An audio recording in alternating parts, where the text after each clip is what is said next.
Yeah, so answering the spiritual call. What I'd like to do tonight is to give you a deeper sense of how this philosophy looks at that question of what is my spiritual purpose, its destiny, how to understand it in terms of recognition within. And I'd also like to talk about it within the context of society itself, because in this philosophy it's really important to understand that when we talk about trying to find ways of living your spiritual life in a purposeful service way, it always has to be understood within the context of where humanity is at any given time in history. There's a direct relationship between the plight of the human condition and the nature of service that is more likely to be rendered at any given time. And so, I don't know if you've noticed it, but it's kind of getting a little weird out there. Have you noticed? And so I have to say that in a certain sense, service today is so crucial because the need is so great. Humanity is going through a crisis, as you can clearly see. And it's a crisis that applies very much to this country, but actually the whole world. And so I also want to give you a contextual understanding of that as we move into the subject of your deeper impulse to serve. Okay? And I think I'll sit down if you can see me okay. One of the things that this philosophy teaches is that the soul in each of us is governed by a variety of laws, and actually 7 to be exact. And the third law is called the law of service. Every human soul, in its essential nature, wants to express its wisdom and its love through the personality, the lower self. It wants to do it without the lower self getting in the way. By the way, that's the challenge. And by so doing, it wants to make an uplifting contribution to something beyond oneself, and that's service. So service is actually core to understanding the importance of living your soulful life. If you're really aligning with your soul, the urge to serve is naturally going to arise. And it might be a good idea if, as we think about this, realize that as I talk about service, the presumption is that a person has some measure of awakening to their own soul, because that too is a big event in the evolution of human consciousness. You know, for thousands of lives, although you have a soul, you have a causal body, it's unconscious to you. You have a personality, a lower self, an ego that is being developed over many, many lifetimes, and the soul is behind the scenes. And there comes a point in the long evolutionary journey that you become awakened to that soul within for the first time. We call that the awakening. And that's a monumental event in the life of an individual, because it's the awakening is when you have some sort of an inner experience that awakens you as a personality, awakens you to a something inside you that feels almost Christ-like. Something inside you that seems to go beyond just your knowledge, but actually a kind of innate intuitive wisdom starts to be recognized. What's happening is you're discovering your own duality. For the first time, you're discovering that you have both a higher and lower part of your consciousness. And I often think about I don't know if you've read Gibran and the Prophet so many years ago. There's a quote in there that is very fitting. He says something like, and I paraphrase, something like, you discover the God within you and the pygmy in the mist. And so you discover your own duality. And that's a pivotal point, because what then happens is that over time, you start to realize that higher thing that you're sensing, that maybe that's actually the beingness that you're destined to become. So you become more disciplined in your spiritual life. You become more conviction to try to live that and do the hard work of transforming the lower so that it becomes the rightful servant to the higher. Because that's the destiny of your personality, by the way. The destiny of your personality is to simply be the outer garment, used by the soul as a function of service to the larger whole. And yet that personality has a mind of its own. And a lot of the journey has to It has to do with purifying your lower self so that it's a more effective instrument in support of the higher, and that to slowly teach your lower self that it's not an independent agent, but is actually merely an appendage to the soul.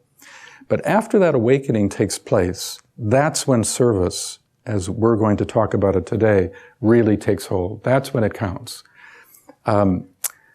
So there are certain things that will help us to understand service, and I want to list a few ideas for you to think about in terms of how it might be playing out inside you.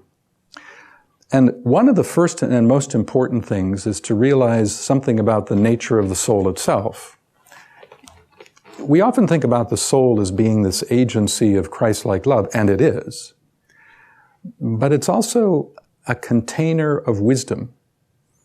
You know, we call it the causal body. The causal body is the container deep inside you on the level of the higher mental plane. And that causal body is containing what we would call soul consciousness. It's literally holding it on the higher mental plane. And that causal body is an agency of both love and wisdom. Now, the love part of your soul is a kind of higher love. It is said that the love of the soul is comparatively impersonal, but at the same time that it's impersonal, it's the most broadly inclusive. The love of the personality is the kind of love that says, I love you, but not you. But the love of the soul transcends that differentiation. The love of the soul is really recognizing the oneness of humanity and a love of humanity, a love of the one. And it's in that kind of love that becomes the basis, the foundation that gives rise to the urge to serve. That more impersonal, wide, broad, inclusive love. It doesn't negate the value and the specialness of personal love, but we're talking about a higher kind of experience of love.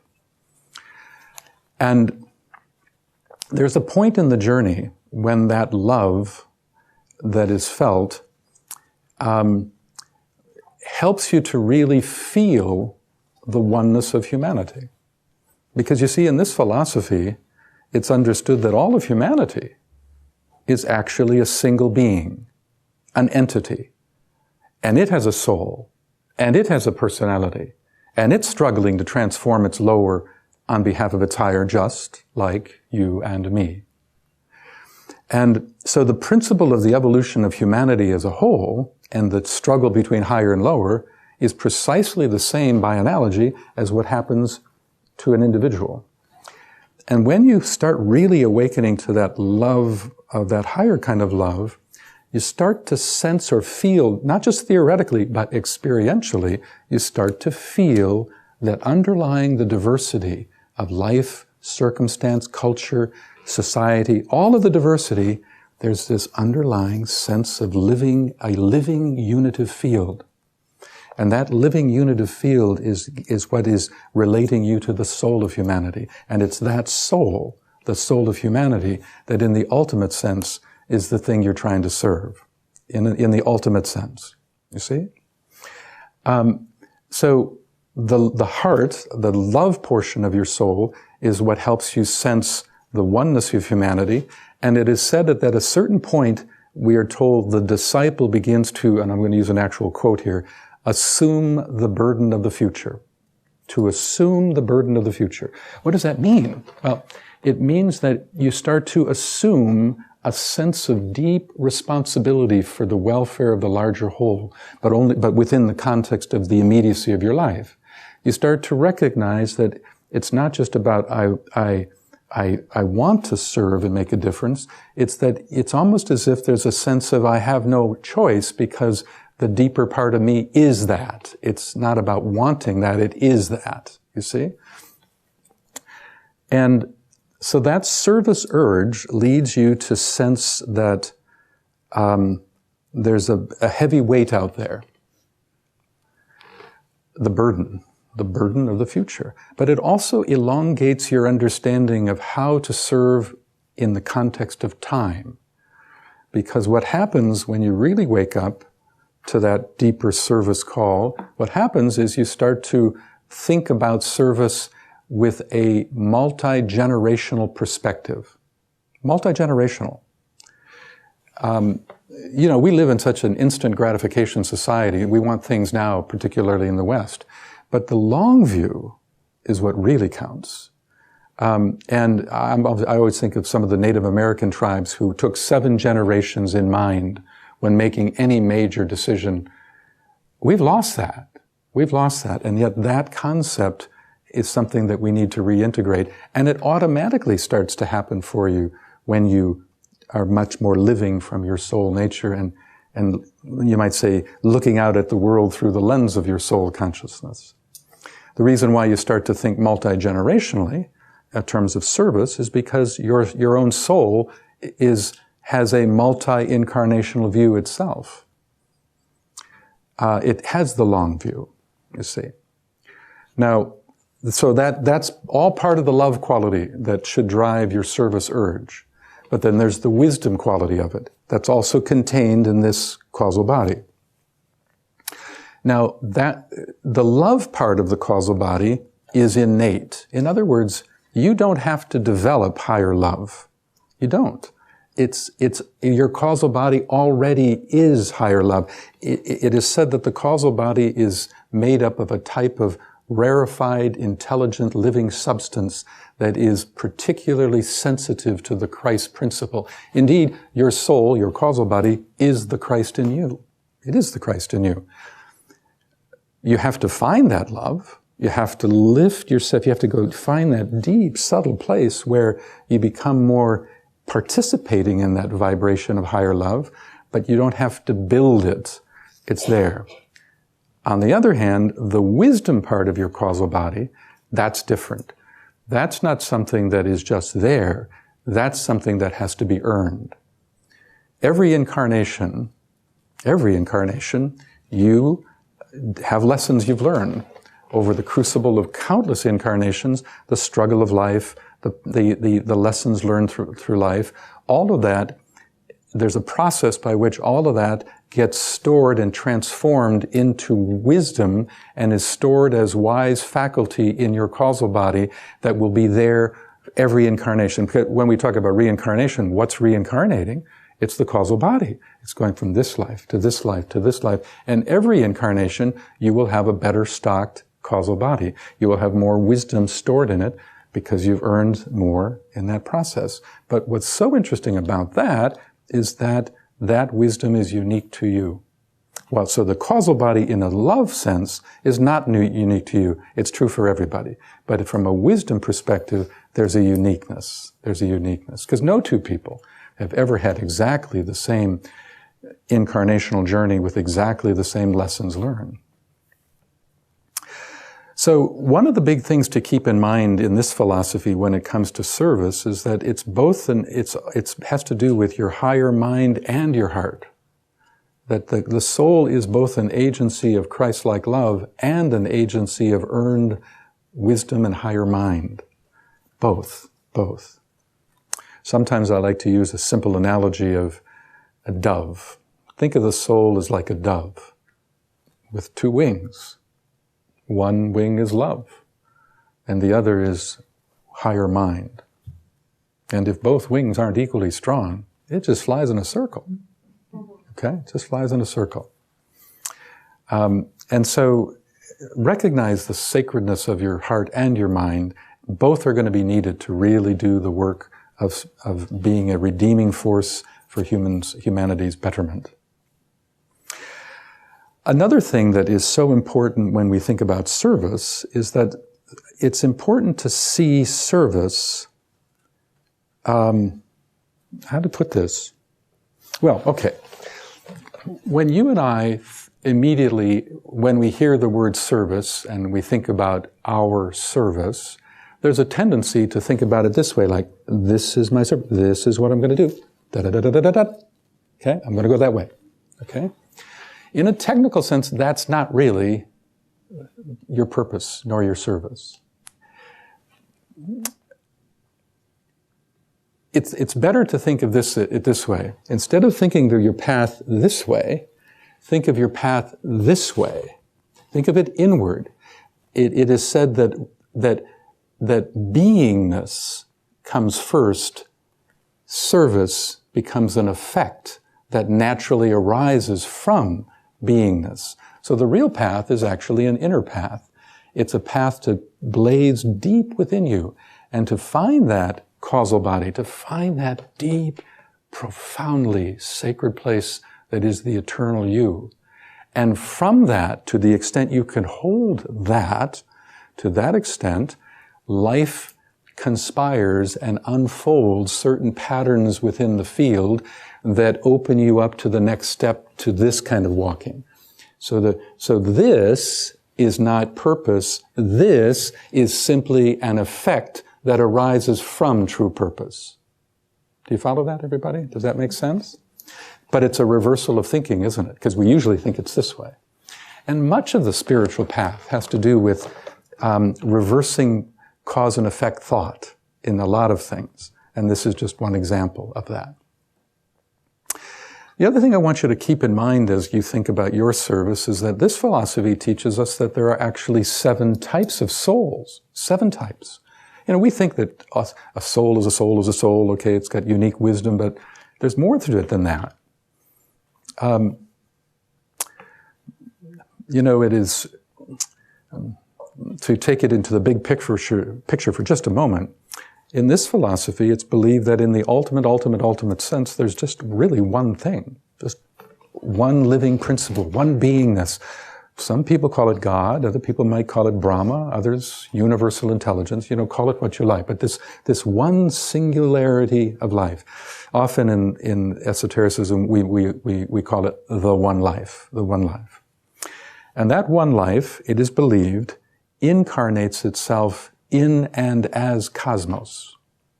It's the one becoming the many. The one becoming the many. So this philosophy is not saying there's a God and creation. It's not saying God and creation. It's saying God as creation. God as creation.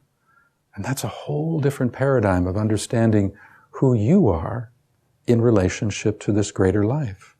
You see, you're not separate from divinity. In the highest, deepest sense, you're a ray of divinity. Indeed, you are the divinity you seek, in a certain sense, you see. And it is believed that as that one becomes the many, there's kind of a sequence that is thought to happen, and it divides itself into 7 qualities of itself. And those 7 qualities are often called the 7 rays. And why that's important to you and I is because it's believed that every human soul is found upon or conditioned by one of those rays. And to know your ray type is to know not just the nature of your purpose and your service for this life, but for hundreds of lifetimes.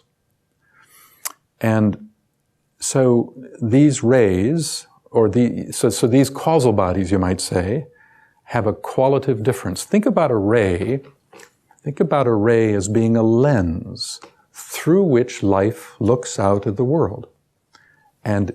Or sometimes a ray is called an organizing principle. It organizes perception and it conditions the way you see the world, how you act, interact, and react in relationship to the outer world. It also defines your spiritual interests, your ray, the ray of your soul will incline you to navigate towards fields in the outer world that are of similar vibration. So that, like for instance, I would imagine that many people in this room are what we call a second ray soul. Now, the second ray is called the ray of love and wisdom.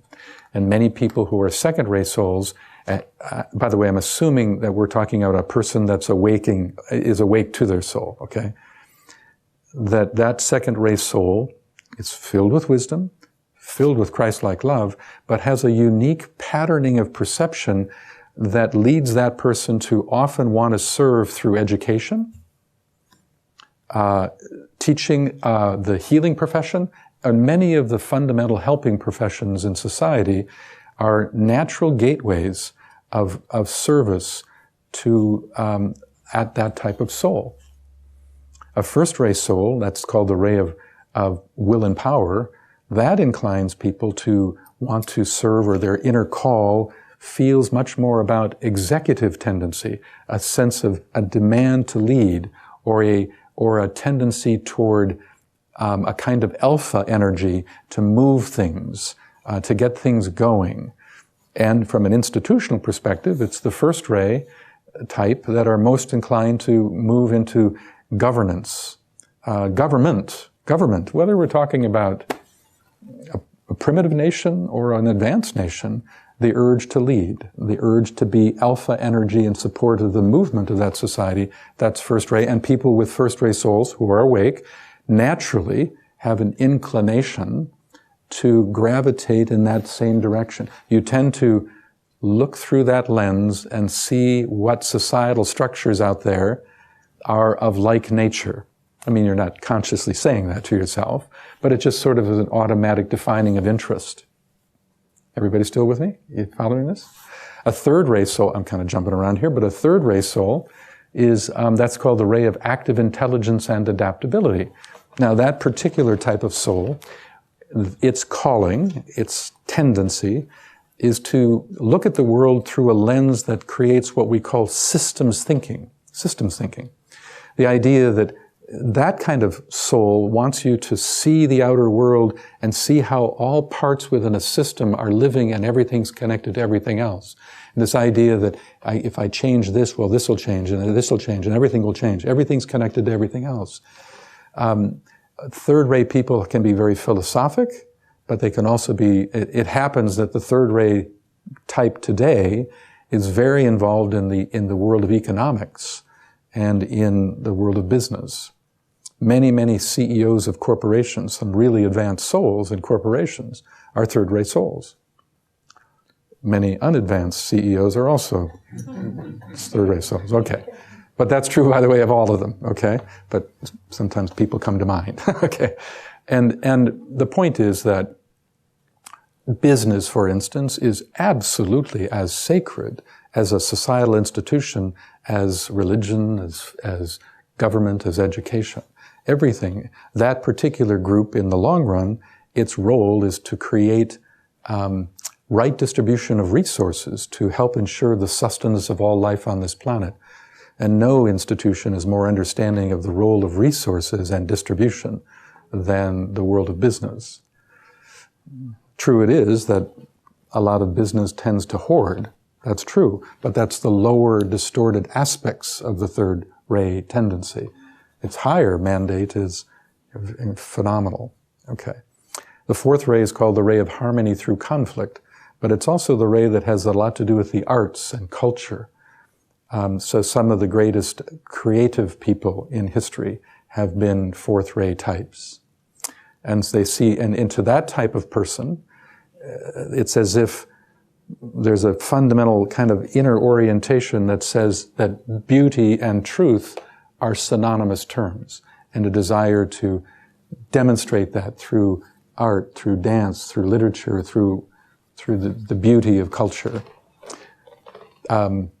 A fifth ray type, their calling is going to be much more along the lines of science. It's called the ray of concrete knowledge and science. Some really advanced fifth ray people are working in science, in medicine, and in physics, and their lens is all about trying to reveal what is intellectually true from what is only seemingly true.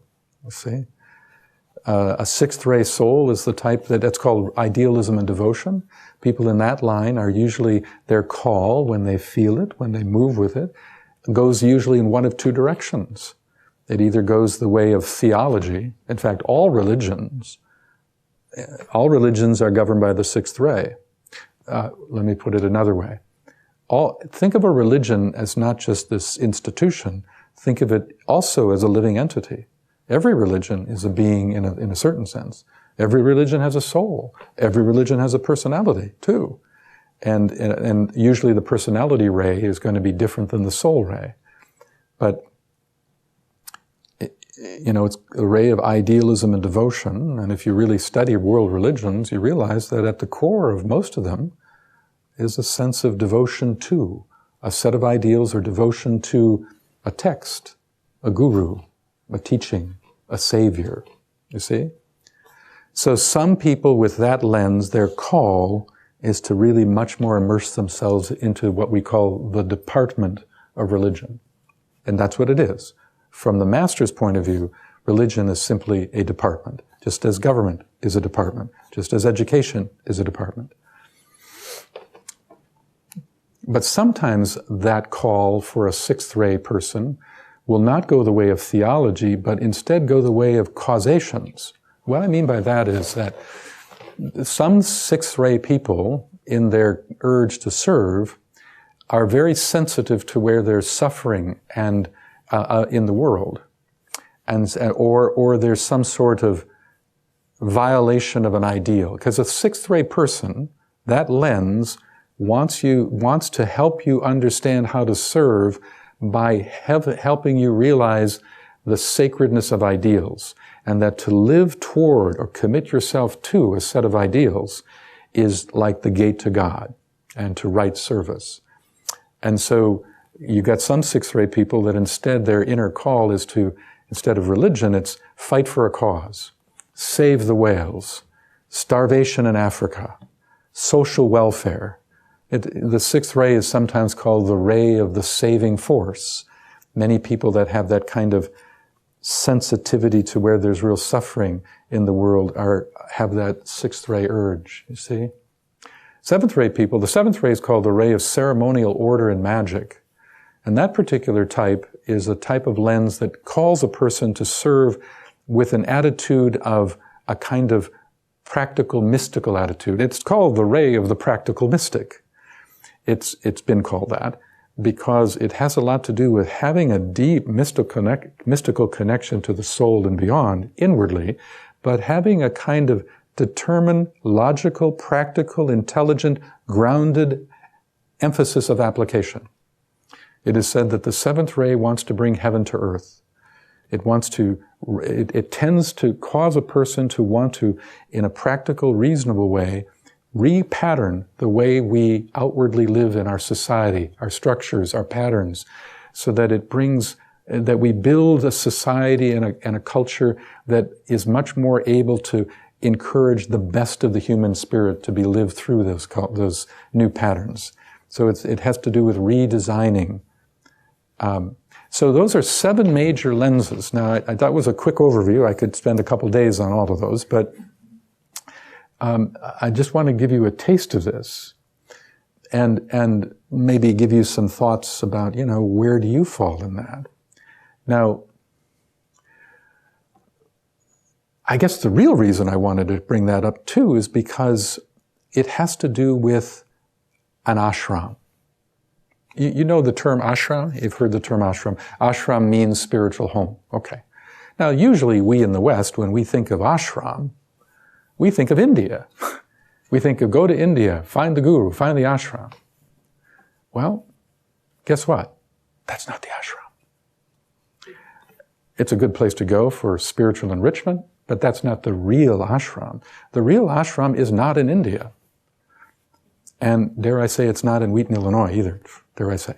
It's not there either. It's actually deep inside you. Deep inside you, your soul issues forth from an inner ashram. And that inner ashram is rayological. So let's say that if you're a second ray soul, you're part of the second ray ashram. And your spiritual purpose and what you think is your call is really not your purpose. It's really the purpose of the ashram, and that you inwardly are simply an outer agent on its behalf. And so the ashram is found on the Buddhic plane. Some of you who have studied the planes of consciousness in the world of theosophy will know what I mean by that. It's higher, it's deeper than your own soul. And that ashram has all souls from those that are not even awake yet to those that are full masters. It's the full spectrum. And those ashrams incarnate, but in different proportions at different times in human history. So don't think that these 7 groups of souls, who all have a beautiful gift to give to the world in terms of offering their lens of wisdom, don't think that they're all existing in equal proportion. They're not.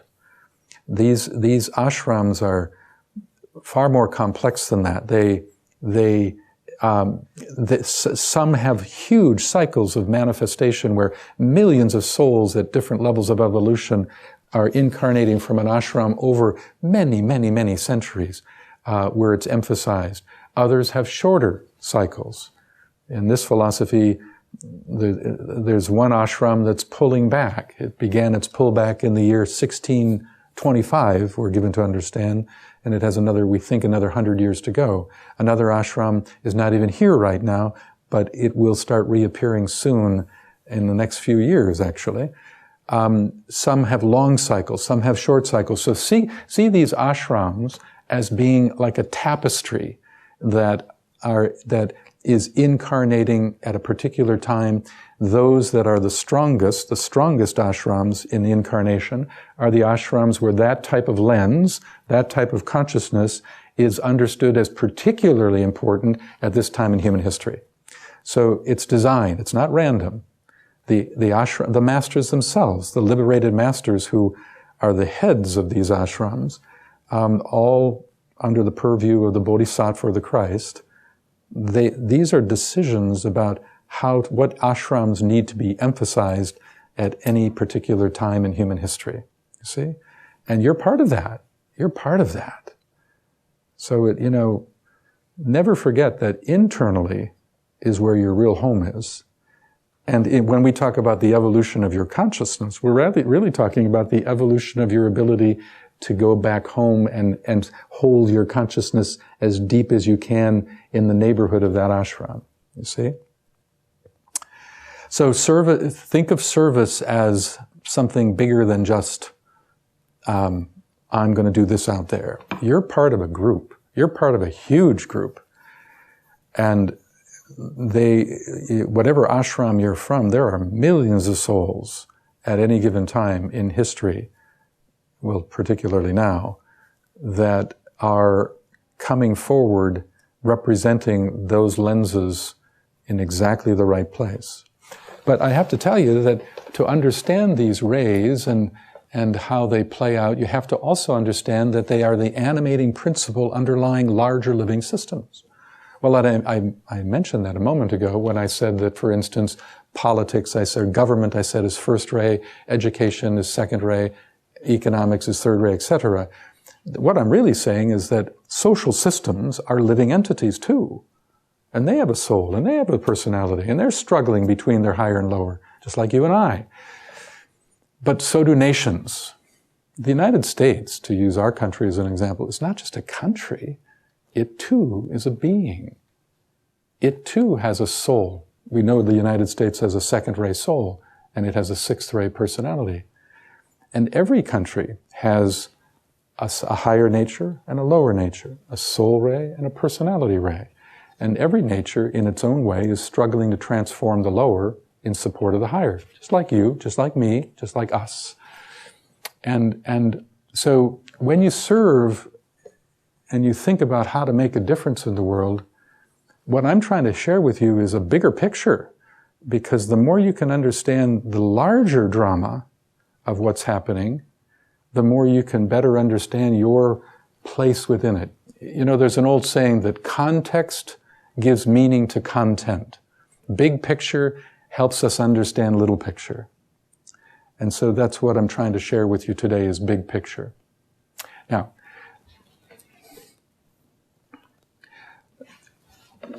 back to the world situation to give you some perspective on this. One of the reasons why humanity is going through such a difficult time, which is therefore calling you stronger than ever, and I got to tell you, this is your time. I mean, really, this is your time. And the reason is that humanity is in a great transition period in two ways. We are in a transition period from an astrological perspective, moving from the age of Pisces to the age of Aquarius, and that one doesn't turn off and the other turn on. There's a huge overlap. Astrologers have different views of how big that overlap is, but most of the people that I associate with kind of feel that it's probably around a 200-year mark, 200-year overlap. And we're about at the very middle of it right now. And because the middle is where that's where the tension is going to be the highest. So there's a astrological overlap and transition, and then there's a rheological. The rheological has to do with, it is understood that we are moving from a 6th ray age to a 7th ray age. Now I'm talking about sort of big picture perspective. I'm not talking about 6th ray souls to 7th ray souls. I'm talking about a vibration that is underlying all of evolution for a period of time. And those two overlaps, and let's use the astrology overlap to help us better understand this. What it means is that for 2,000 years, approximately, the quality of Pisces, its vibrational influence, has set up a variety of patterns of consciousness within the collective consciousness of humanity.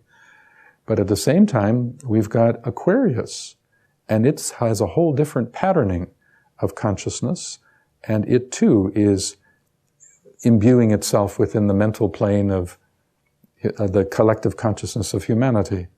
And they're quite different. And because we have two major astrological forces creating that conditioning of the consciousness of the collective, it's leading to heightened polarization. Have you noticed? Because there are two big categories of consciousness that underlie it all. Pisces and Aquarius. And some people have a tendency to sense that Aquarian rhythm and feel connected to it, and other people are more likely to attach themselves or their identity or their sense of understanding themselves in life. They will look at it from a Piscean perspective, from a certain point of view. Regardless if they're born in Pisces or not, don't get caught up in that. I'm just generally saying this. So, that tension is what is actually being witnessed here on a global level. And so it's important to understand that your service, whatever that might be, is going to have to do with, in some subtle way, being a resolving agency having to do with that tension. Whether it plays out in education, science, the arts, whatever.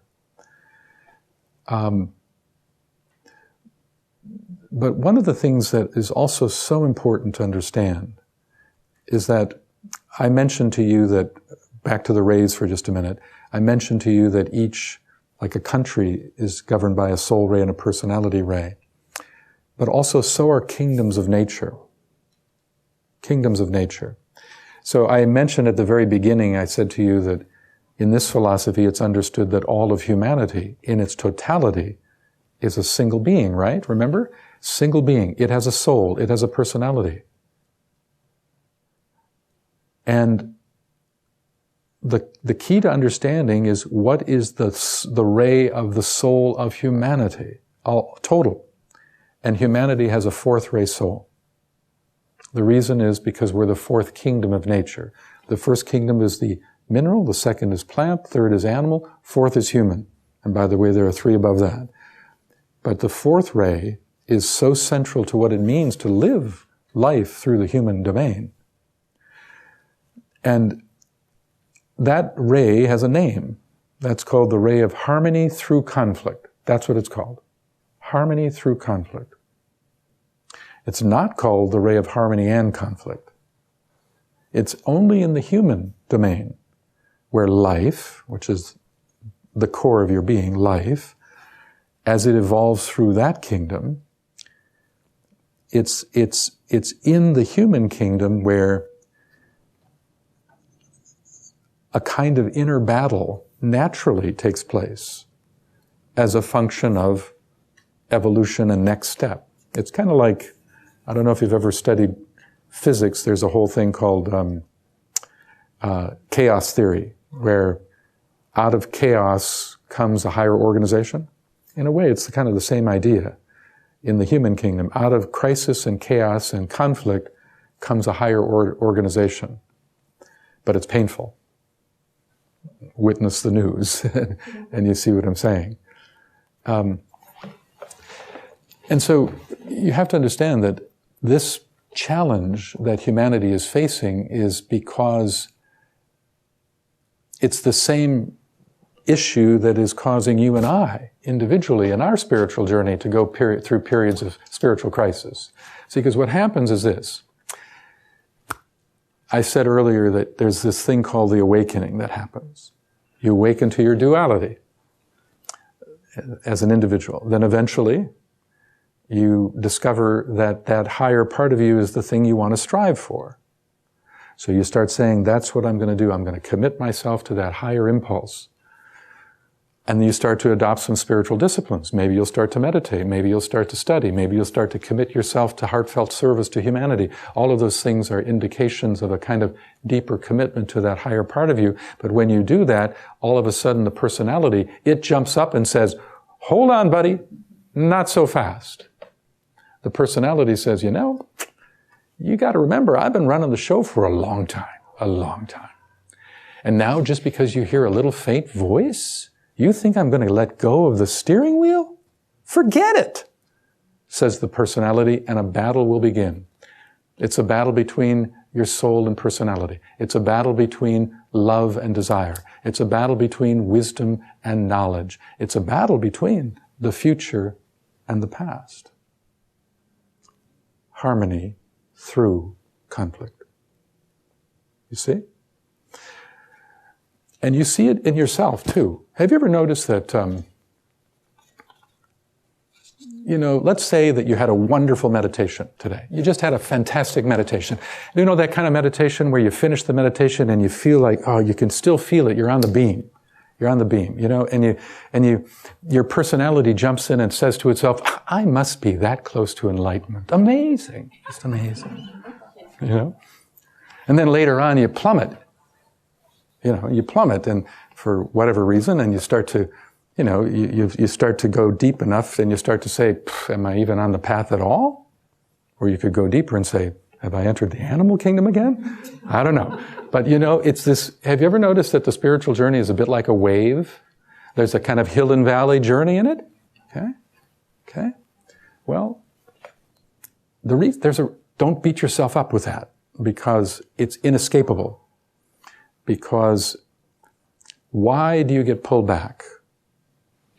Because your personality, my personality, our personality, has the historical advantage. It's been the strongest center of identity for thousands of years.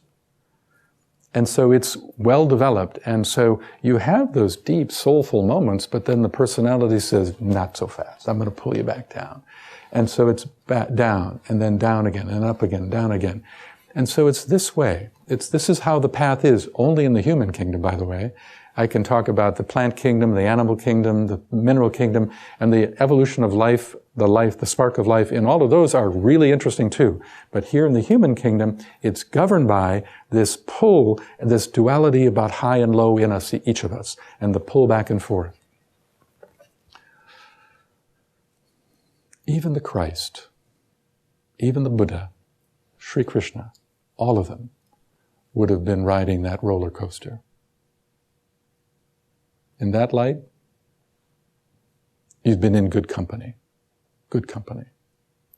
So don't beat yourself up, but realize that if that principle, if you understand that and you can identify it with it, and I'm assuming you can, but all I know is I can, that it's, by analogy, it's the same thing in humanity. It's the same thing. What's happening today is that the soul of humanity is trying to impress more of its sense of itself into the personality of humanity. And when that happens, that's what we call the process of soul-personality fusion, which is also happening in each of you. That's part of how much fusion is there actually determines where you are on the path. But as that soul of humanity tries to imbue its love and wisdom into the personality of humanity, that jars loose shadow issues from the collective personalities of the different cultures. It's as if love and wisdom forces shadow out of the shadows, forces the darkness out of the shadows. And that's why, and it rises up in defiance. That's why for the last few years, we've seen the worst of religion, seen the worst of government, we've seen the worst of business. And I think if we're really honest with ourselves, I'll bet we can say we've seen the worst of ourselves at times too. Really. And so it's in the physics of the evolution of consciousness that this is how it works, that light forces darkness out of the shadows. And that's why, in a certain sense, all of this stuff that's going on that's so atrocious, in a way, all of that stuff has been there all along, but under the surface, so that we couldn't see it. But now we see it more, and you can't change anything unless you see it. So, how do we recognize the soul of humanity? What is it? What is it?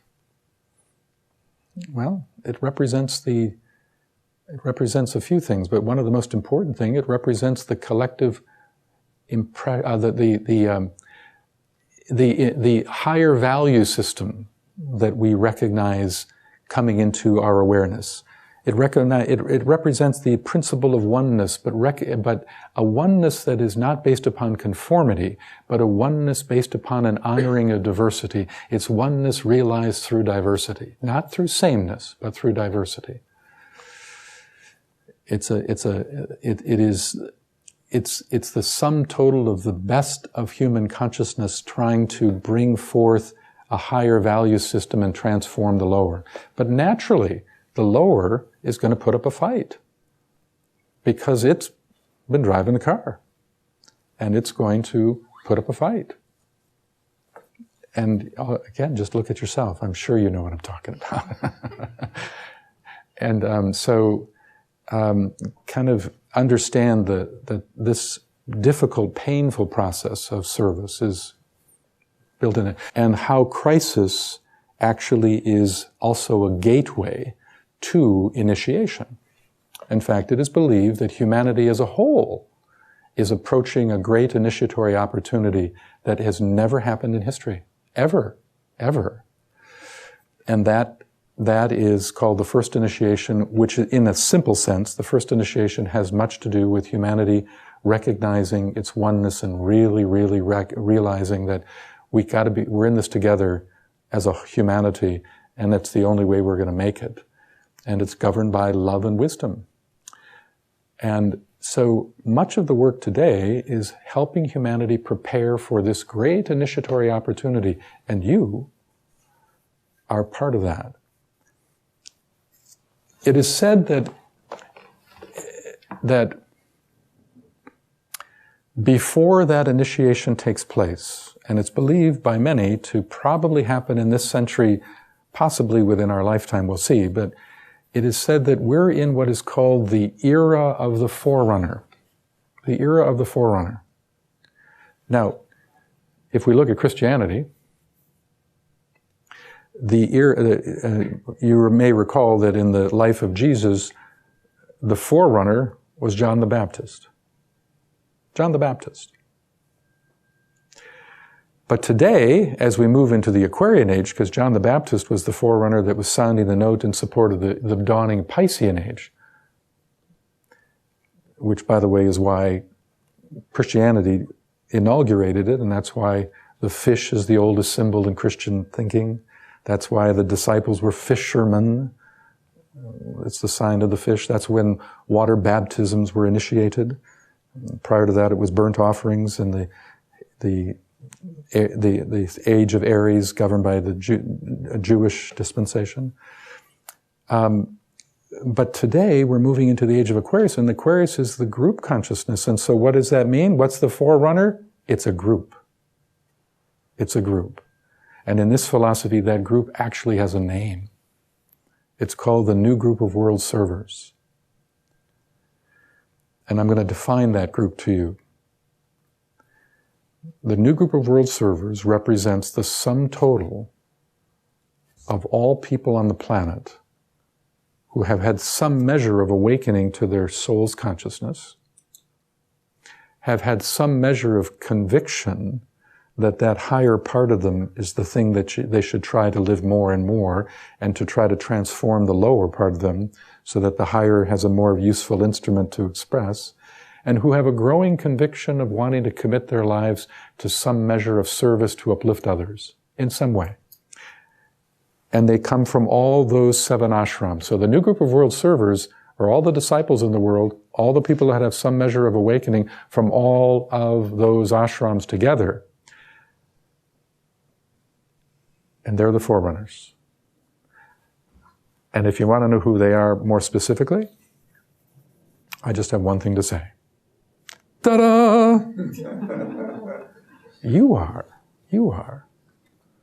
To the extent that your heart is ablaze with Christ, to the extent that you know that you've got wisdom, you've got something to make a difference out there. And that to the extent that you're actually navigating your life with that conviction, you're part of the group. And that group is now in their millions. And it's so interesting because, we're told that the masters, the liberated masters of the hierarchy of masters, they don't see that group as 1 million people. They actually have another name for it. They call it the world disciple. They see one entity. One entity. And that world disciple is the agency that the hierarchy of masters through those ashrams is trying to inspire, trying to use intuition to help you to recognize through your lens, whatever your causal body is, through that lens, how to shape new and progressive ideas that have the power to uplift. That's what this is really about, friends. It really is. And that group, in many ways, the success of humanity taking the first initiation rests on the shoulders of that group. Have I burdened you yet? I'm working on it. It's okay. And that's you. That's you. So as you think about that, realize that that new group of world servers is responding, needs to go right into the flame of the crisis in different facets of it. It is said that the crisis humanity faces has an ancient name. It's called the burning ground. And humanity today is walking across hot coals. And it's the disciples of the world, people like yourselves, people who have a conviction that there's a spiritual calling that you have and you want to bring that into the world. You're part of that new group, which means that you're trying to attend to the transformation of the thing that is creating that burning ground and the suffering that is happening, whether it's in politics, science, the arts, education, whatever. All of that is resting on our collective shoulders. You're part of the new group. I'm part of the new group. We are the new group of world servers. And so this is your time. Now, and I'm going to open it up for questions in a minute, but I just want to make one last point here. In some of the literature, it has been suggested that the era of the forerunner actually can be laid into a range of years. And that it is said that between 1945 and 2025, that's called the era of the forerunner. And that we were given to understand that after 1975, that initiative would pick up speed. We're only 6 years away, friends. 6 years away. That's why I want you to know that this next 6 years could be the most important years of your life. If you rise to the occasion, if you rise to it.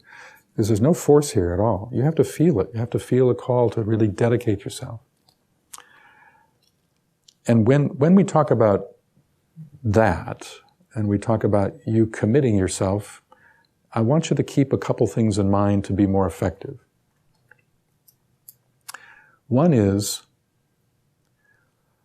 to realize that when you think about your work in the world and your contribution as a member of the new group of world servers, when you think about that, realize that your personality, your lower self, will define its spiritual success in a different way than your soul will define spiritual success. In other words, the soul and the personality use a different measure for what constitutes spiritual success. The personality wants to use quantitative measures. The soul wants to use qualitative measures. The personality in you is saying how many, how often, how much. The soul in you is not saying that at all. The soul in you is saying how well. The soul in you is all about a conviction of radiating its love and wisdom through the fabric of your life in every circumstance of your life with less and less distortion, but it's not looking at how many people are you going to speak to. Because we do have a tendency to think that real spiritual success is when you can attract millions or thousands or whatever. Nonsense. Some of the most advanced people on the planet you never see. They're working behind the scenes. It has nothing to do with quantity, ever. It has to do with quality. So make sure that's a distinction, by the way, of helping you to understand when's my personality speaking, when's my soul speaking, you see? Also realize that it's not about going out to do something out there. It's about realizing that you live in a circumscribed world. Each of us have a life. We have a life. We have a kind of container of what constitutes the extension of our life. And it's dharmic. And the thing is that that's exactly where it's supposed to happen. Whatever that life is, that's where it's supposed to happen. So you don't have to go anywhere to do the work. It's right here, it's right now, right here, right now. Okay? Thank you very much. It was very, very interesting. And I have a question. You mentioned soul has 7 laws by which one it was governed. You just mentioned third one, service. Can you say 7 of them? I can give you 5 of them. The 2 are yet to be unfolded in collective humanity. The first law is called the law of sacrifice. The second law is called the law of magnetic appeal. The third law is the one I told you, the law of service. The fourth law is called the law of repulse. And the 5th law is called the law of group endeavor, as I recall. I hope I got the wording right, but I think that's it. Yeah, group endeavor. The other 2 laws, the 6th and the 7th, we just have little bits of it because those are predicted that in the distant future, in many thousands of years, humanity's consciousness and soul consciousness will take on a new expansive quality. We're in what we call the 5th root racial period. It's huge. And so 5 of the 7 laws are being emphasized at this time in human history. And I can't go into what the 5th root race means, but I'll just say this. The 4th root race was what we call Atlantis. The 3rd root race is what we call Lemuria. So we're in the 5th root race, and until we move into the 6th root race, which is another few thousand years, that 6th principle or law, until then, that one sort of is in dormancy, you might say. So, yeah. Hi. My question is can every human being or every personality can have more than one quality of a soul, or is it a struggle between the personality or a soul? My question with an example is one person wants to do a business and also wanted to do arts or dance or so is it like a struggle between the soul and the personality, or is it it could be both? He could be both. Okay, that's a great question. And it's one of those questions that the answer is yes, in the sense that you have a soul ray that is what it is, and it's going to be with you for thousands of lifetimes. But every lifetime, you have a different personality ray. And that personality ray, the soul is learning how to interface with that personality ray, and that actually helps your soul evolve because it learns how to express itself through 7 different types of personalities over the vastness of time, okay? Now the goal is to begin to infuse them. So there's something called soul personality fusion. So let's say that let's use your example. One of the parts of it was the arts, right? What was the other part you asked about? Business. Okay, business. So let's say that sounds like 3rd ray, 4th ray. So let's say that you were a 3rd ray soul. Okay, so that's what it is. And that's going to be for many lifetimes. But let's say in this particular life, that soul has chosen to create an outer garment that's a 4th ray personality this life. Now, what the soul wants to do is to begin to infuse and transform that personality so that it becomes a cooperative agent. So that might manifest as interest in 2 things, and when they come together, it could actually be a fusion too. So for instance, it could be interest in the arts and establishing a business so that everybody else can enjoy the arts. You see what I'm saying? So don't think that it has to be one or the other. You want to recognize that synthesis is the way of the future. Okay? Yeah.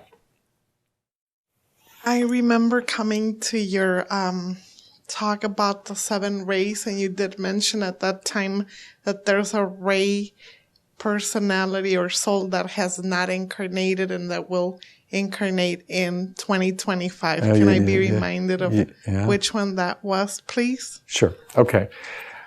There's an ashram that's not here, and that's the 4th ray ashram. Now, I got to stop because that might confuse you, because I just told you that all of humanity was 4th ray. Well, that's what the soul of humanity as a whole is 4th ray. But then there's a group of souls, individual causal bodies, that in their own right are 4th ray. That particular ashram has a much shorter cycle. It comes and goes in a shorter way. And there's theories about why that is. It's the shortest cycle of all. But the last time that ashram incarnated, it's what launched the Renaissance of Europe. So many of the people like Da Vinci and Bach and Beethoven, those were great 4th ray souls. But as you rightly said, apparently I mentioned this at a previous talk, that in the year 2025, we're given to understand that that ashram will begin to externalize again. And that we anticipate that by the middle of the century, the first wave of 4th ray souls will reach maturity or adulthood. So that by that time, another kind of human being will be back with us. And it should be the effect of that, in terms of these lenses coming into the world, the effect of that should be to enrich the whole department of the arts in every facet. But particularly, we're told that 2 facets of artistic expression will be the first to be emphasized and developed. The first is the art of language, and the second is the art of living.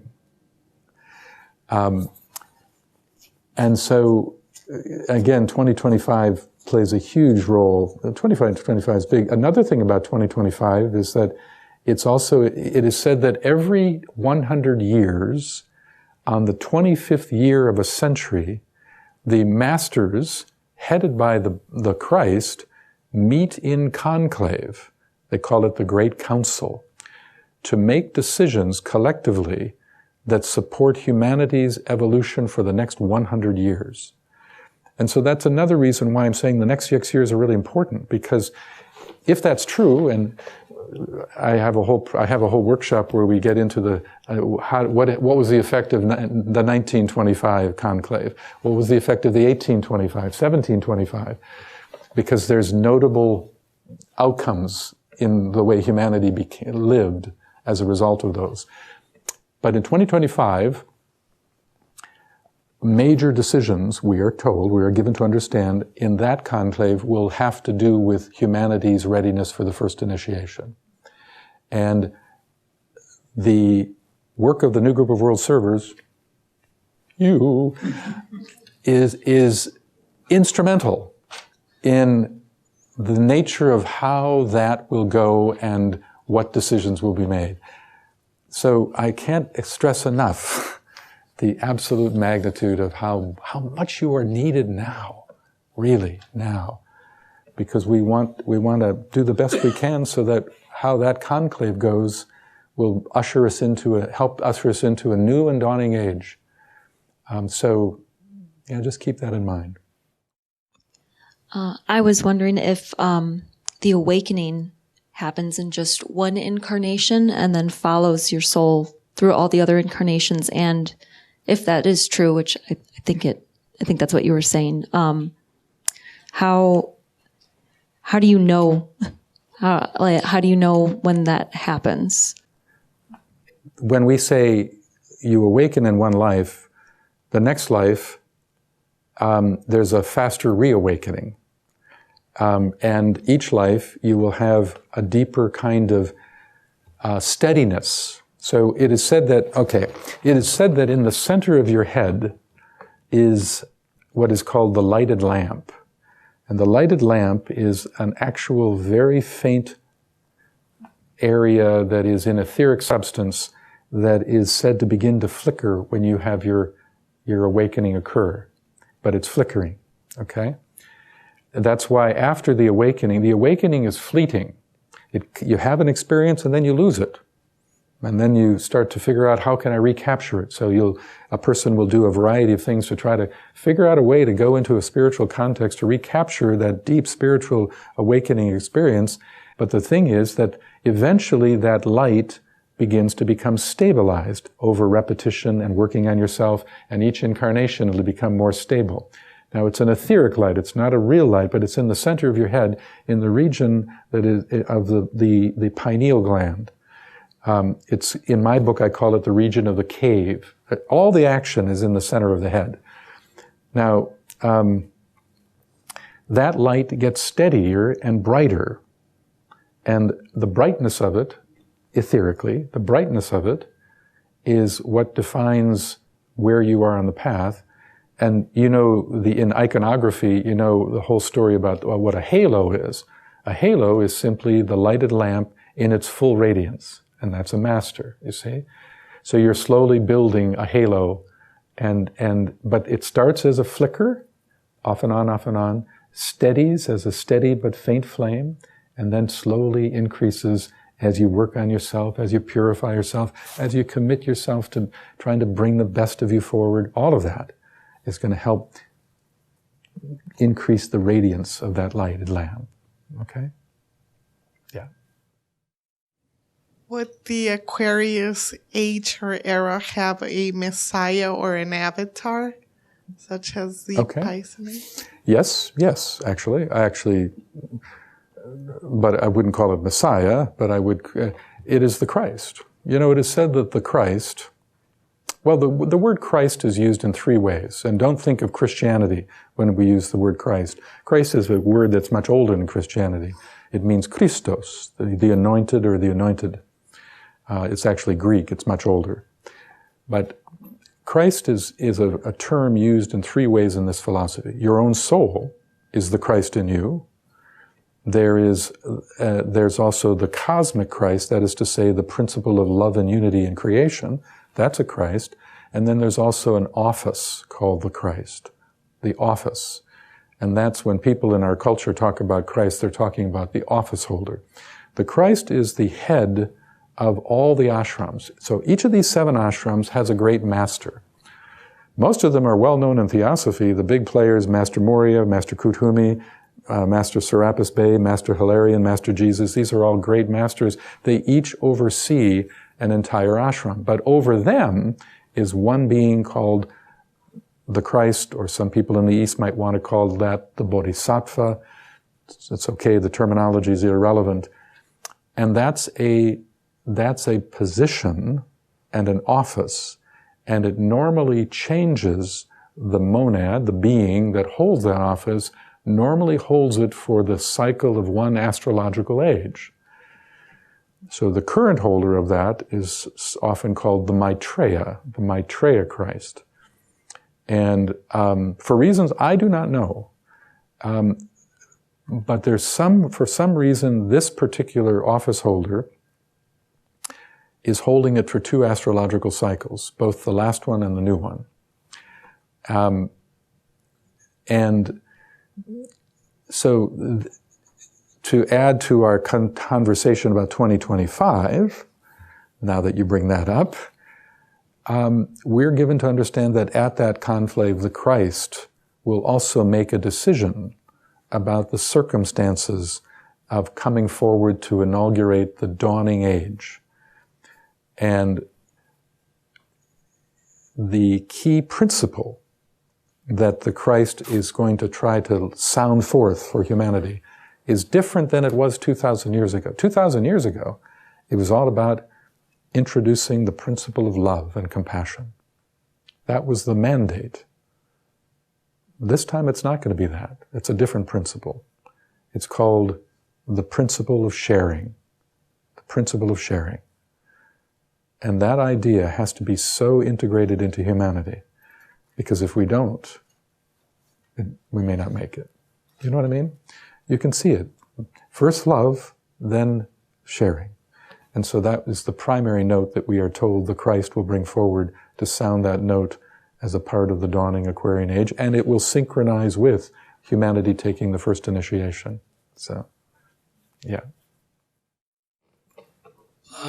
Unfortunately, on the doorstep of this great initiation for humanity, we have 2 spectacular failures. If we were striving for a collective integration, we had the Soviet Union and the United States. They were both trying to create a unified consciousness. In the Soviet Union, they had the ideal of the Soviet man, and they tried to integrate various ethnicities and races into this one collective. Unfortunately, it was done by force. In America, you had the myth of the melting pot, which it was voluntary, but it's also appearing not to succeed, just as the Soviet model didn't succeed. So it augurs ill for the next step. If we're going to this collective unity of sharing and integrating peoples, we have a rough step ahead of us. Well, that's a given. But also keep in mind that one of the things I mentioned earlier is that neither country got it right enough, is the idea of unity through diversity. And the idea of oneness, the concern for the welfare of the whole and the honoring of your individual liberty are equally sacred. And so the big challenge is, how do we honor our individuality and at the same time recognize the profound singularity that is where it's all going to? But you're right, it's all part of the crisis. It's all part of the burning ground. Yeah, you're right. It's tough right now, but we will get there. We will get there. Humanity, if you look at the history of humanity and the rise and fall of cultures and civilizations and so forth, you see that humanity, as bad as it can get at times, it actually has an amazing resilience. So I'm actually optimistic in the long run, pessimistic in the short run, but optimistic in the long run. You mentioned before that love and wisdom forces the shadows out, that the shadows are there all along, but now we can see them. I'm not sure how to phrase it, but is fixing the shadows or attending to them going to be the primary goal in the Aquarian age? Great question. I wouldn't say fixing, I would use the word transforming, because how to put this? Everything is part of the one. Everything. Including the thing you most despise. Okay? The thing is that, just realize that, let's say that you've got, back up. Humanity evolves through its relationship to ideations. In other words, the way the human kingdom evolves is through intuition and the development of the mind and insights. We get new ideas. We we are enriched by those new ideas. We apply them to the different departments of humanity, and we all benefit from that. But every idea will eventually outlive its usefulness. And that's, by the way, one of the definitions of evil. Evil could be defined as the good that has outlived its usefulness. But as an idea, after it's given us all that it can, then it's important to adopt the next paradigm. But because we've habitualized ourselves with the old, it's hard to move. We have a fear of moving into the new. And that too creates a lot of the tension in the world.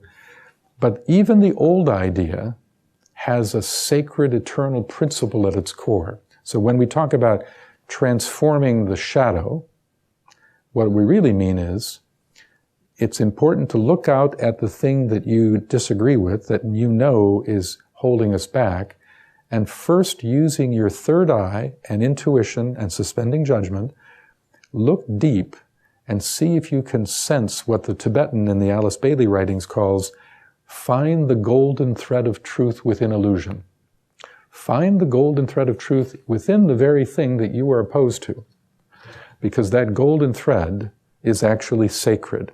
It's sacred in the past, it's sacred in the present, it's sacred in the future. What makes it dark is not the golden thread, but the form that it's currently occupied in.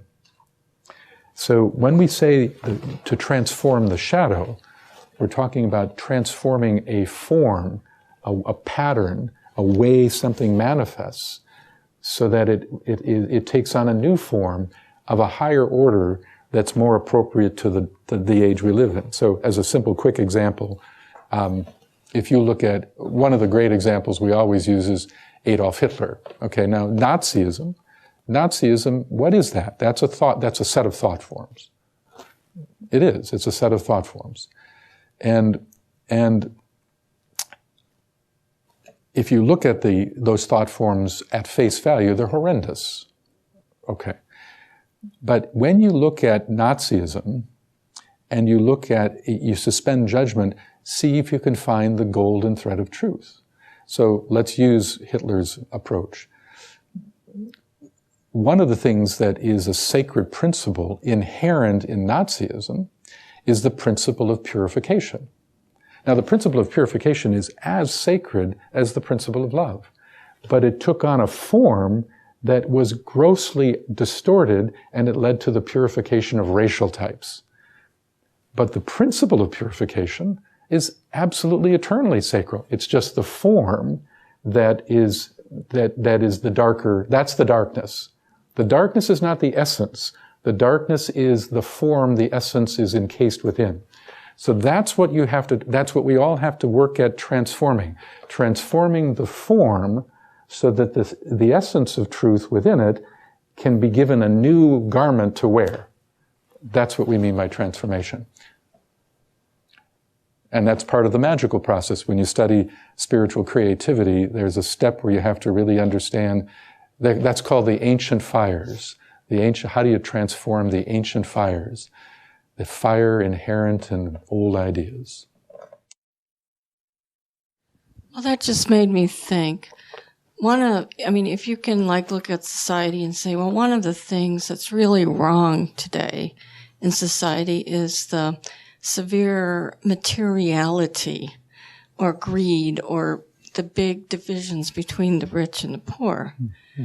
So how would you go about, just for instance, with that theme of materiality? Where is the sacred thread in that, and how do you find it and transform it? What a great question. Did you all hear that? And not a simple, quick answer, but I'll give you a way of looking at it. What is the sacred principle between materiality? Let's look at what causes materiality. Materiality is based upon, in one sense, it's based upon the tendency to believe that the more you have, the more whole you are.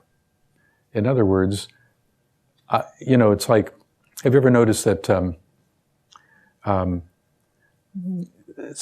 the more that you acquire, there's the sense that if I have these things, I'll be whole. And one of the tests in your life is to look at how you relate to things that come into your life. So for instance, let's say that, I'm going to make a simple example. Let's say that you are at a store and you have that there's this beautiful new TV. And it's got some gadgets that you think would be really interesting to have. You don't really need one because you have a television, but boy, and there's a pull. You can feel that desirous pull. So you end up choosing to buy that because somehow you feel it will enrich your identity better, may give you a sense of more wholeness. But then what happens often is that after you get the television home, after a little while, somehow that kind of magnetic pull of importance diminishes. And so one of the measures of, am I bringing the right things into my life at the right proportion? It should be based upon your capacity to serve. And does it have a diminishing effect after you've possessed it? But basically, it's materiality. Materiality is just the notion that I find myself through and my self-value through what I possess. But the truth is, the sacred principle that at the core is the sacred principle of identity. That's, you are divine. You have a sacred identity that is eternal. The distortion is the belief that you can understand and come into that identity by gathering things around you. You don't need that, but the lower self believes you need that. And so, but the core principle that is eternally sacred, the principle of eternal identity. You have to dig real deep. Yeah, you have to dig deep. That's right. That's right. See the duality. And it's your third eye that helps you do that. Because your third eye does many things, but one of the things about the third eye is it helps you see the soul hidden within form. And so the more your third eye is functioning, the more you can see beyond the form of something to start to sense what is that sacred principle, that sacred thing that is in there but is hard to see because the form has clouded it over and you can't see it. You see?